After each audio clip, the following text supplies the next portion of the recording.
Welcome everybody to Forza Horizon 5, and today we're dealing with another seasonal championship. This one is called Candlelight Parade, and we're going to be retro sports cars in C-Class. So, not going to be the quickest of cars, but still should be pretty fun, and yeah, hopefully have a decent variety. So, yeah, we're getting there in the Plymouth Fury. This was in the previous season, turn right. part of this series. Yeah, fantastic car, really glad they've put it into the game. Turn right. Yeah, doing this championship will give you 5 points, which will help you get towards getting the Candlelight XTS Limousine, which is a pretty fun car in terms of upgrading it and hooning it around. So let's see where we're going to be racing and what we're going to be racing in. So we'll be in the city for a couple of races, and this we're going to be in the Mexico circuit for this first one. So yeah, like I said, got a decent variety. We've got the Mazda S-Speed MX-5, so the only currently the only MX-5 that has been turbocharged, which is why it has 178 horsepower. These are one of the most powerful MX-5s. Then the RX-7, the Savannah version, which is probably my favourite version of the RX-7, which we'll get into when we race it. And then we've got the Mitsubishi Eclipse GSX, pretty powerful car, but it's also quite weighty, and the all-wheel drive is a little bit numbing in its feel of drive. And then we've got a couple of Nissans. We've got the Skyline GTSR and the Club Ks, pretty much the same kind of power as one of another, but yeah, as you can see, the Silvia there is significantly lighter despite having 4 less horsepower, but it has more in the way of torque from its 2-litre engine. Then we've got the Celica Sport Speciality number 2, which is probably my least favourite Celica that I've ever had on a Forza game. I just don't like the front-wheel drivedness of it, and it has coupe styling which hints at rear-wheel drive, but yeah, it clearly isn't. And then a better car from Toyota though is the Super 2-litre GT. Bit of a weighty car, but also really rather nice and fun. And then finally the Toyota MR2 Supercharged, which yeah, doesn't have a whole heap of power, but it's, you know, doesn't weigh very much. It's got a mid-engine rear-wheel drive layout, so it's quite well balanced, and yeah, 145 horsepower is not too shabby at all. So yeah, I think we're gonna try out the Skyline first. So it's not a car I've particularly driven all that much, to be honest, and yeah, it's one of the few Skylines that didn't have all-wheel drive. In the 90s onwards, you would eventually have all-wheel drive all the time. So yeah. But still, as you can see, the handling is pretty good, the speed is pretty good, acceleration is decent for a 206 horsepower car, but obviously it's not the hugest amount of power despite having quite a fair bit of weight. But hopefully it will stand us in good stead on this circuit. So yeah, let's see what it can do. Not the prettiest Skyline either, by the way. Does look a little overly 80s, to be honest, but yeah, does still have those iconic quad rear lights that get put onto later Skylines, and obviously it would be used for the basis to make the Skyline brand even better. By no means a bad car, just not particularly good looking as far as I'm concerned, but still, as you can see, no slouch either. Quickly got up to more than 90 miles an hour. Quite a high revving engine as well.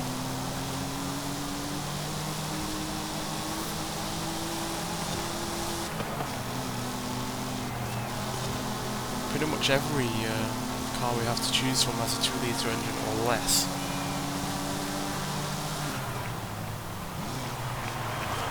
It's nice to see.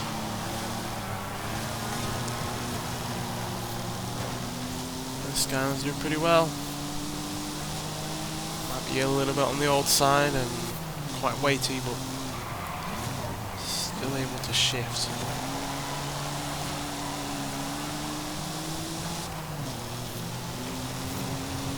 A lot of seemingly fighting over each other to catch up by the looks of things.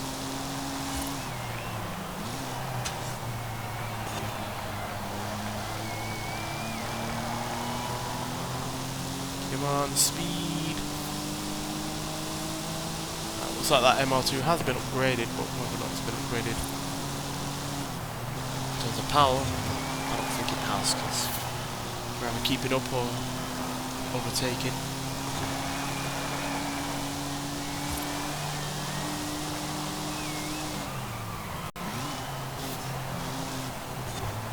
has the better handling though, it seems. For whatever reason, he wussed out of keeping up in the inside line. Or showing on his part.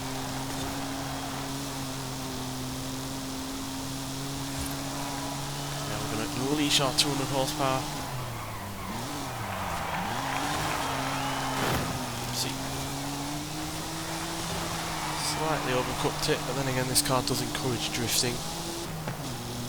It's a potent amount of power and rear wheel drive on the driveline.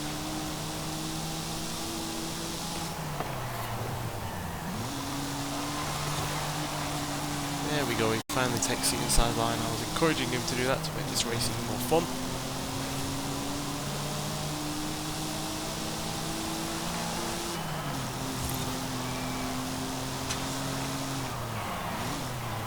So yeah, like I said at the beginning, these aren't the fastest of cars, but I've always maintained that lower power cars generally are quite more fun than, you know, more high powered vehicles.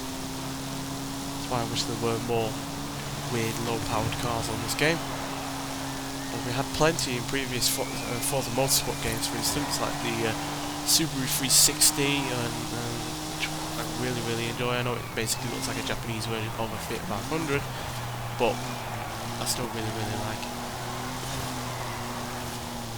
And obviously in previous, way older Forza games like Forza Motorsport 4, we had the Chevrolet Corvair, the Ford Pinto, we've had all sorts really, and yeah, I really do like those kind of cars. I know they're not typically great cars, or were particularly great cars for real life, never mind on a game, but yeah, I just enjoy having that kind of uniqueness being added to a car list. It just makes it more varied, and that ultimately makes racing more varied. Which I think is a little bit of a problem with this game. To be honest, I don't think the car list is quite as varied as it could be.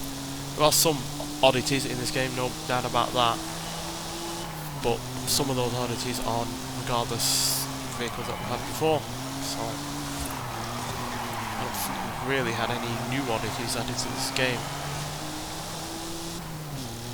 Off the top of my head, that is. There's probably a few. In fact, I'm struggling to think of them. It does say quite a bit. But regardless, we have quite a sizable lead, and we have won this race. So yeah, the Skyline there, despite not being the most powerful car here, or having the lightest amount of weight, did us fairly well there. So yeah, I'm pleased with that. That gives us the all-important 20 points to start this championship off with. So yeah, let's move on to the second race. Right, so we had the Nissan there, and obviously we're all in Japanese cars, so yeah, we're not got any variation in country, but still, we can have variation in terms of engines, and yeah, that's going to be the case with the Mazda RX-7, the Savannah version, which has 200 horsepower for its 1.3 litre Wankery rotary engine, so yeah, not an inline 4 or anything like that with this Wankery rotary engine. So as you can see, it's got plenty of power. Pretty much the same power as the Nissan, but it does have more in the way of torque, and it also weighs pretty much the same as well.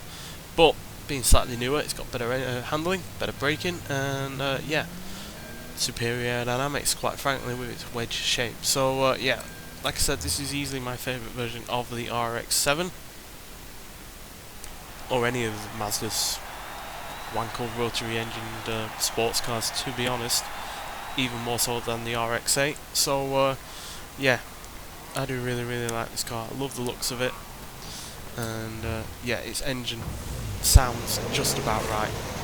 Sometimes Wankel rotary engines for my money just sound overbearing, but this sounds pretty much spot on, which is helped by the fact it's turbocharged, so it somewhat nullifies the Wankel rotary engine worse attributes, quite frankly, while still giving it plenty of torque.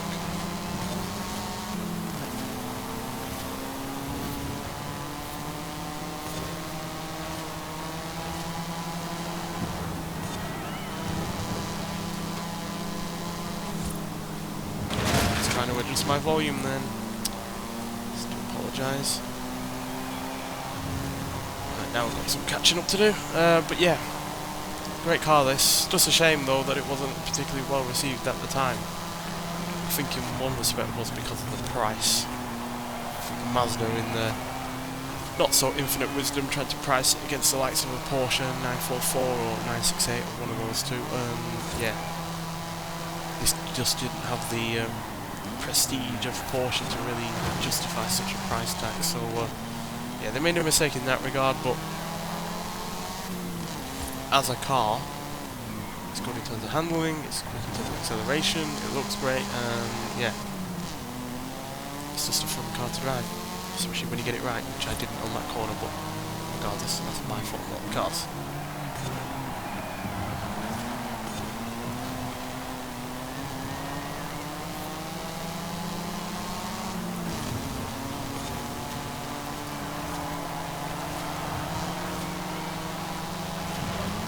It's turbocharged, it's got way more torque than you'd usually get from a Wankel rotary engine.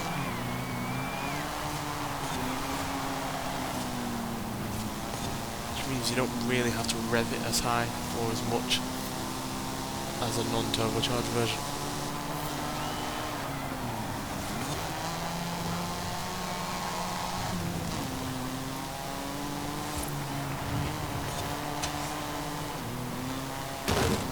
Realise this was a point-to-point race as well, so we've got much longer to try and gain any more places, but at least we've got a podium position for the moment.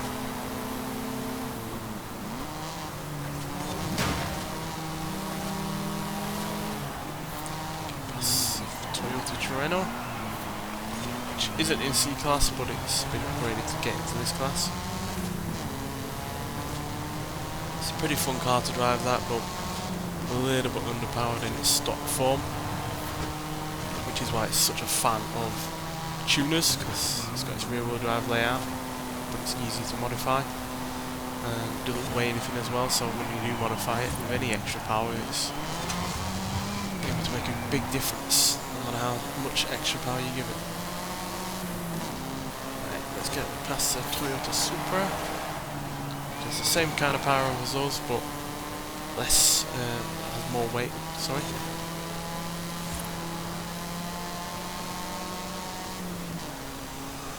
So not as convincing as a win that time round, purely because I was fiddling around with the volume remote, but regardless, yeah, that is a win.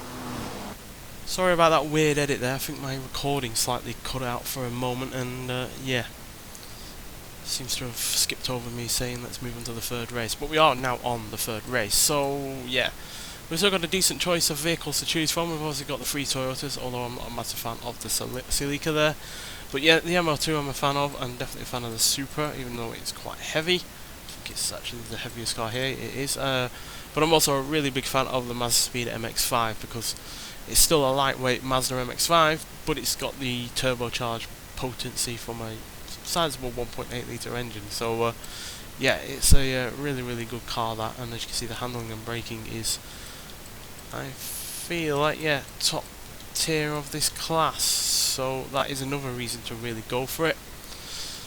But I'm feeling daring and want to go for the MR2. Lord knows why, but as you can see the acceleration is apparently better than the MX-5. Not sure why, given the weight. Yeah, the weight of the MX-5 is less, but it's got more power. So, but I'm living dangerous purely because it's on the low end of C-Class. So it's, yeah, might well end up only with other MR2s due to the low class of this. But who knows? We might have other cars upgraded to get into just into C-Class, like we saw with the Terreno in the previous race. So yeah, we do have other ones. So.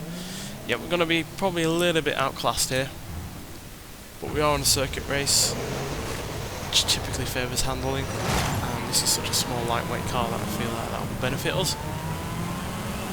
Plus with a supercharger or a turbocharger, it means we've got that power there all of the time, so let's see what happens.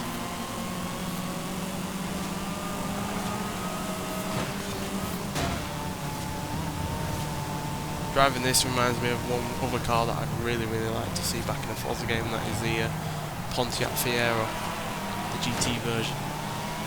Yeah, it's not the most powerful of cars given what it's trying to be, which is a sports car, but I like it. I like it a lot, and yeah, I really miss it. Really enjoyed driving that. I think it was on Forza Motorsport 4 that car was last in a Forza game, and yeah, that was not just enjoyable to drive in its stock form, but I found it to be really funny in multiplayer races as well, so I'd love that car to be back.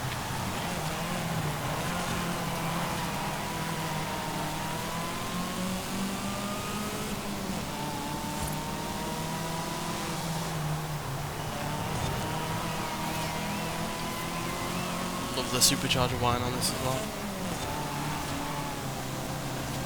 which is fairly potent given, you know, superchargers need some power to power them, and obviously the engine in this is the most powerful engine without the supercharger, so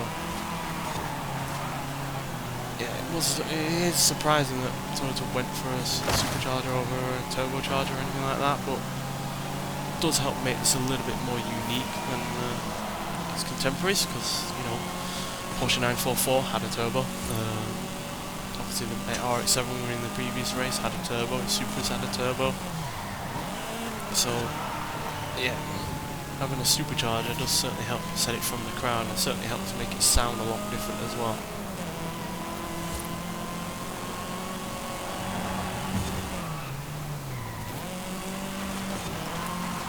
And when you're in a crowd of other small wedges with, you know, a decent amount of power and rear wheel drive, you have to stand out, and the mid-engine layout, the noise from the supercharger, both of which combine to make this a lot more unique than other cars. And it's also fun. Nope, doesn't have the most power, but it's still fun, and as you can see, it's hardly a slow car either.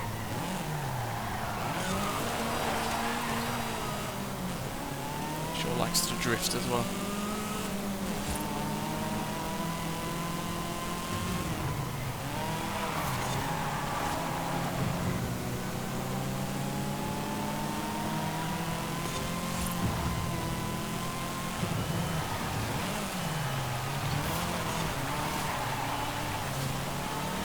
Second place is another favourite of mine, the Mitsubishi Starion.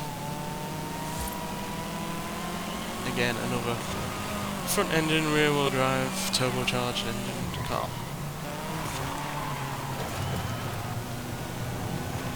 That's another thing as well, turbocharging was such a popular form of induction on engines in the 80s, and yet Toyota were more interested in going to supercharger. That's also quite a brave thing, because turbo was a brand in of itself.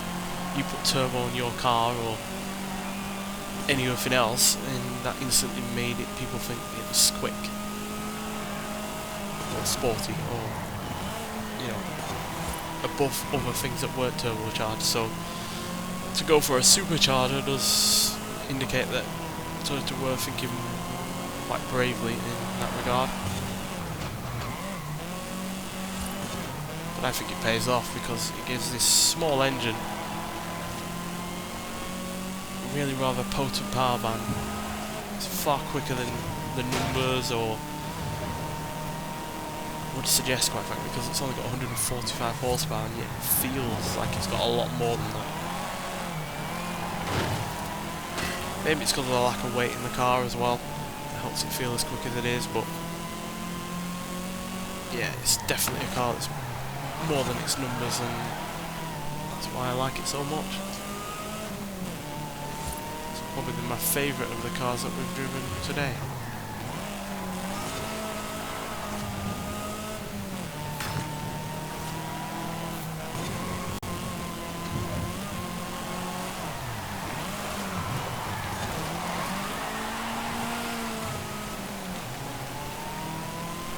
The Starion is keeping up.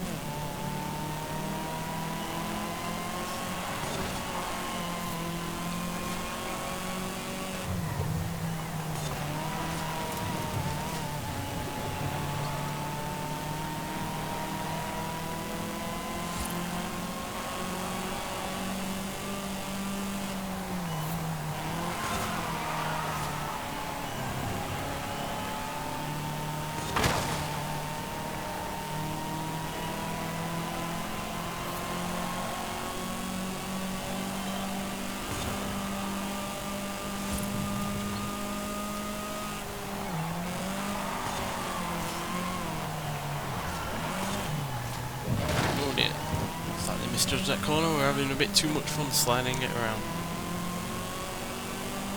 But with the help of some gravity and supercharged goodness, we get across the finish line at 103 miles an hour. So, yeah, love that MR2. That's my favourite version of the MR2, quite frankly. So, yeah, glad it's given us the win. The Starion got into second, so yeah, top two cars there are two of my favourites. So, yeah, sorry about the weird edit before. Like I said, the my recording for some reason cut out, so I've had to glue it together basically. But yeah, regardless, fun championship, gives you 5 points towards the season overall, which helps you get towards that Cadillac XDS limousine, which is well worth getting because it's another one of those oddities that has been added to the game from previous games. And yeah, anything that makes the car list a bit weirder is fine by me. But yeah, nonetheless, thanks for watching, and I'll see you in the next one. Bye.